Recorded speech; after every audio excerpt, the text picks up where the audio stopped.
beautiful and most amazing top 10ers, and welcome back to Most Amazing Top 10. I'm Rebecca Felgate, and today we are taking a trip to China. That's right, we have the top 10 things to do in China. In at number 10, we have visit the Tian Big Buddha. So of course you should visit Hong Kong itself. This is one of China's largest cities. So just outside the city on Lantau Island sits a large bronze statue of Buddha Shakyamuni. Now he symbolizes the harmonious relationship between people and faith and man and nature. There are around 260 steps that lead up to the Buddha, which is very near the Po Lin Monastery. Now this is a huge draw for Buddhists and tourists alike. The statue is 112 foot tall, and from the highest viewing platform you will have incredible views of the islands surrounding Hong Kong. In at number 9, we have the Bund in Shanghai. So if city skylines are your thing, the Bund in Shanghai is one of the best around. Now the Bund, also known as Tian, is a historic 1,500 meter long waterfront promenade from which you can take in impressive sights of distinctive modern and colonial buildings. So from here you can see the Oriental Pearl Tower, as well as the Shanghai Tower,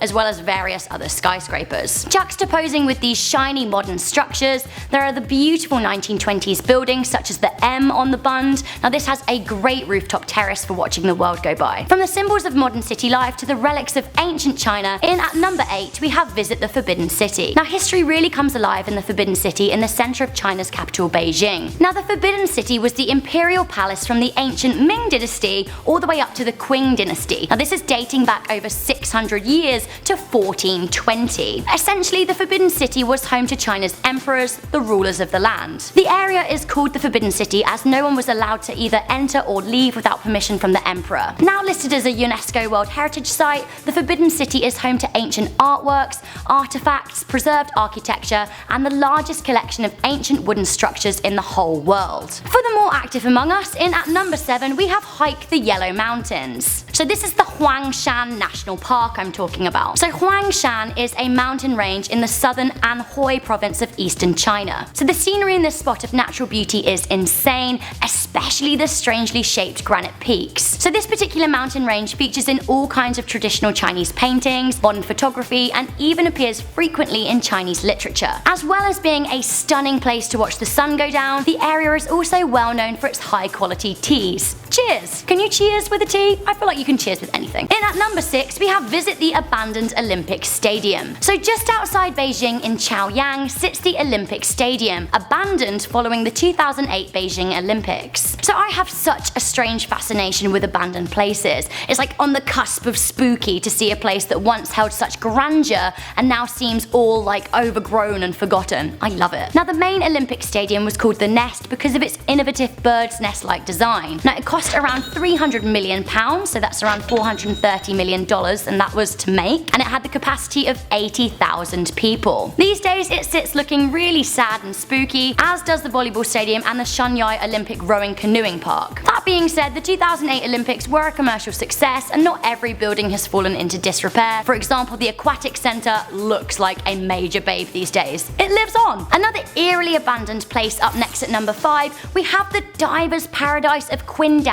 Lake and the sunken city of Cheng. 130 foot deep underwater lays a maze of ornate temples, monuments, roads, and houses in what can only be described as China's real-life lost city of Atlantis. Once known as the Lion City of Cheng, the city was once the center of politics and economics in the eastern province of Zhejiang. Unfortunately for those that lived there, in 1959 the Chinese government decided a new hydraulic power station was needed, so they flooded the city to build a man-made lake. Now their city lay abandoned and forgotten for some 50 years until divers rediscovered it in the early 21st century. Much of the architecture was pristine when they found it. Now local diving groups run tours there, and I must say it looks incredible. In at number 4 we have visit the Terracotta Army in Xi'an. The Terracotta Army is a collection of sculptures made up from terracotta that depict the armies of Quan Shi Huang. Now this was the first emperor of China. This massive army of more than 8,000 little pottery soldiers was buried with the emperor in around 210 BC. Now this was in order to protect the emperor in his afterlife. Guys,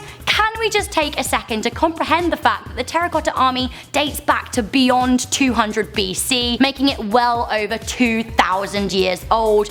and they're still intact. That is absolutely insane. So the army was discovered in 1974 by local farmers who dug up thousands upon thousands of the ancient sculptures of warriors, horses and chariots. Can you even imagine what they must have been thinking? Like, wow. Since their discovery, they have been dug up and preserved in Xi'an. I for one would absolutely love to visit. I saw just a few of them when the exhibition came to the British Museum in London, but you can see thousands upon thousands of them in all of their glory in Xi'an. In at number 3, visit Tibet. Now this is a little bit of a controversial one considering the checkered history between the rest of China and Tibet, but as it stands, Tibet is still a region of China. Now Tibet is the home to Mount Everest, which is the highest region on Earth. Now I for one would absolutely love to go there and experience like the culture and history of the place. Tibet had its own empire that dated back to 600 BC and has somewhat considered itself independent from the rest of China. Incredible places to visit include Potala Place, Novalinka, Duprong Monastery, the Garden Monastery and the Zhonghang Temple.